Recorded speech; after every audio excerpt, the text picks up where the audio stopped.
champion réel d'un engagement communautaire. Good morning, plus bonjour, grand. l'écoute. Bonjour, l'écoute.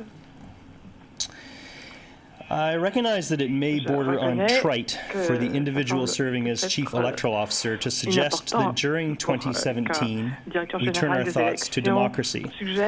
But that is precisely what I'm going to propose. If the subject is to be expected, I hope that the object might surprise. I'm not going to talk about voter turnout or political parties or internet voting. Rather, I'm going to talk about the Constitution. The conference organizers asked for one big idea for 2017, and it seems to me that in this country, big ideas are often inevitably constitutional. Now, I recognize that use of the word constitution may risk causing audience malaise and perhaps even fear. It has been stated, and this applies just as much in the North as it does in Ottawa, Calgary, or Quebec City, that our constitutional odyssey has resulted in fatigue. That is no reason to stop exercising. Our Constitution is at the heart of our democratic vitality. Constitutions facilitate relationships. They specify who is a member of a group, what the group does, and how a group takes decisions. I'm going to discuss two relationships. First, our relationship to the Constitution, and secondly, the Constitution's relationship to us. For the majority of us, we are most acutely aware of our relationship to the Constitution during an election. It is as electors that we exercise the right to vote, a fundamental constitutional right. The process of becoming an elector, by reaching the age of 18, being granted citizenship, and/or establishing residency, is a seminal moment whereby each person establishes a direct relationship with the Constitution. Our individual relationship to the Constitution is therefore not merely symbolic, for it facilitates our democratic participation. In other words, it structures our right to choose who governs. When examining our relationship to the Constitution, two observations are fundamental. First, the relationships of Yukoners, Nunavummiut, and Northerners to the Constitution of Canada differs. Our territorial constitutions, governance arrangements, and constitutional fabrics differ in significant ways. Second, the relationship that residents of all three territories have with the Constitution of Canada is not the same as the relationship held by those who are residents of provinces, nor do we necessarily aspire for them to be the same. The first observation is infrequently articulated. To anyone who says that the only political difference between the three territories is the existence of political parties in the Yukon, one might encourage a more careful examination. One example of incongruence that I know well is the process for dissolving a legislative assembly. Before I, as Chief Electoral Officer, am authorized to issue writs of election, a series of actions taken sequentially must occur. In parliamentary democracy, the first step is dissolving the legislative assembly. In provinces, dissolution is granted by the Queen's representative, the Lieutenant Governor, and in Yukon and Nunavut, dissolution is granted by the Commissioner. The Northwest Territories is the only subnational jurisdiction in Canada where dissolution is not granted by a resident executive, but rather by a representative of the Federal Crown, the Governor and Council, that is, the Prime Minister. I cannot issue writs of election, and the Commissioner may not order me to do so, absent a Federal Order in Council. My colleagues in Yukon and Nunavut do not share this experience. But there are plenty of other constitutional differences between the three territories. This includes the issuance or not of letters of instruction to the Commissioner, as well as the process for changing our governing statutes. These have arisen from very different political histories. It's striking to note that the population in Yukon was greater in 1898 than it is today. Evolving from that process has seen a much earlier development of responsible government, and more recently, the devolution of responsibility over land and resource management to the Yukon in 2003, which made significant changes to the Yukon Act and the political governance of the Yukon.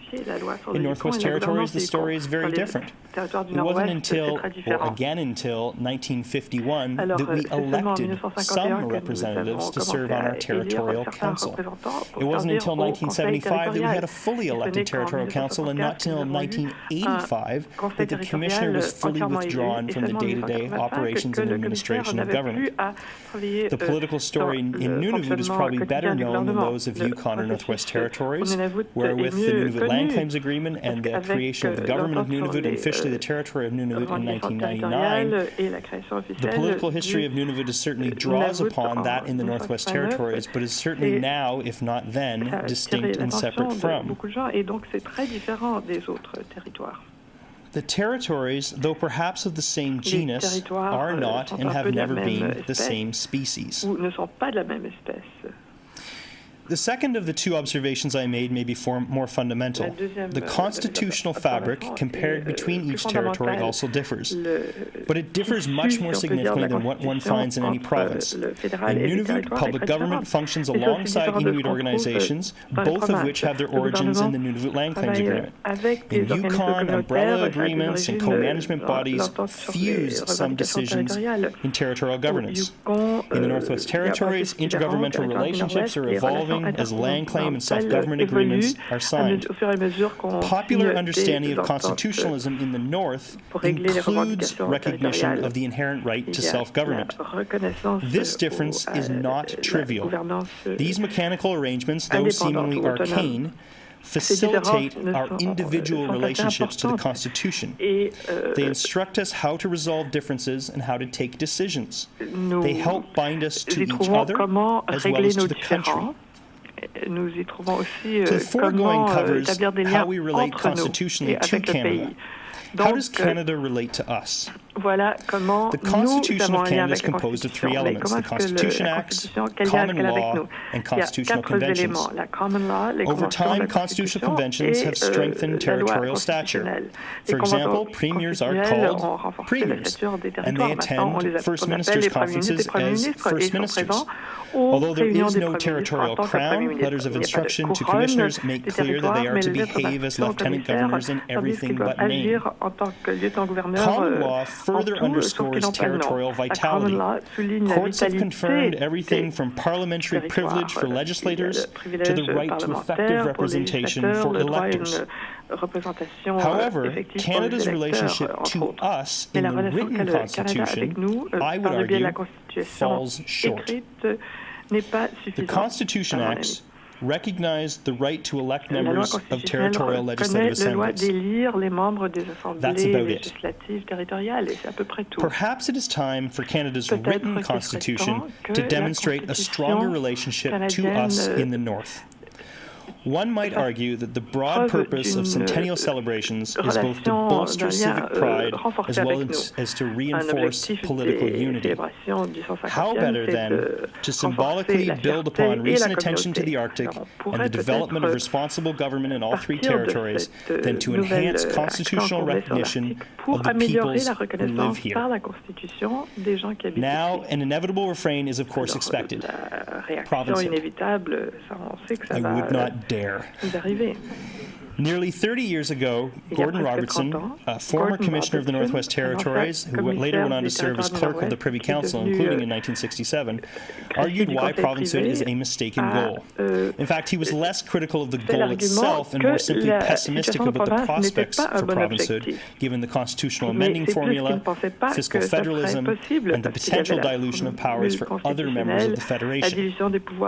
So be it. But there is no reason why strengthened recognition of northern jurisdictions in the Constitution of Canada need mirror or even resemble what currently constitutes provincialism. We may no longer be territories in anything but name, and we certainly do not resemble the colonial relics that grew from Rupert's Land. But we may not also aspire to be provinces. In fact, the territories have evolved to points where the complex fusion of Aboriginal and public government would likely strain under the classical provincial model. I propose that in 2017 we initiate a northern as well as a national conversation about a democratically appropriate place for the North in the Constitution of Canada. Du statut démocratique approprié pour le Nord dans la Constitution du Canada. Can you just elaborate on your last point, your final conclusion? I just want to know a little bit more.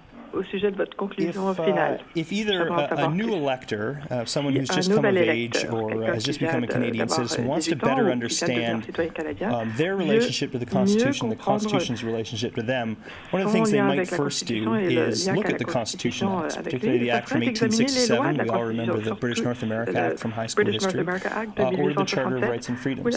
There's very little recognition in our written Constitution that the territories even exist, that they're even on the map. I think the trajectory of responsible government, and particularly the decisions recently and in Yukon 10 years ago related to devolution, signify that the territories have come of age. And I think part of the territories coming of age politically and democratically, and Canada coming of age politically and democratically, means that 2017 may be time for our Constitution to recognize these 33 jurisdictions in the North. I leave that to the conversation between Northerners and the rest of the country. Alors, ça peut faire l'objet des conversations qu'on aura.